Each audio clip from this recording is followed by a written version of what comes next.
So what is clean tech? It harnesses renewable materials and energy sources, so in your case, renewable materials. It reduces the use of non-renewable natural resources. That's very important.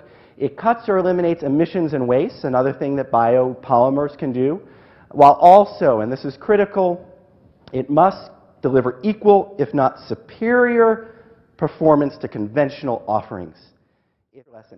Now, this may seem counterintuitive to many of you as well. Don't lead with the environment.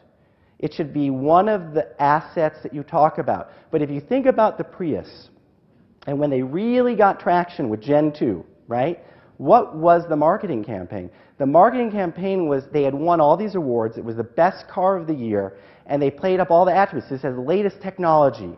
You can't get more technology in any other car. It gets great mileage, does all this stuff. Oh, and it's really good for the environment. Now, they did have some ads that were leading with the environment, and that was for certain publications.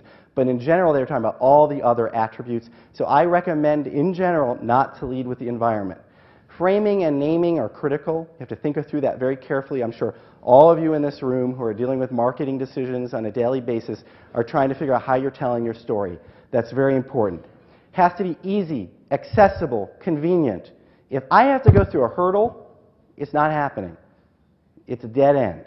So don't make me go through hoops. I got to be able to have easy access to the product and service.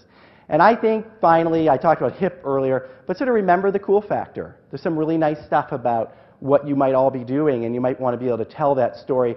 And I remember earlier, the 3M example that, sustainability adds some cachet to the organization. So I think it's very important to remember the cool factor.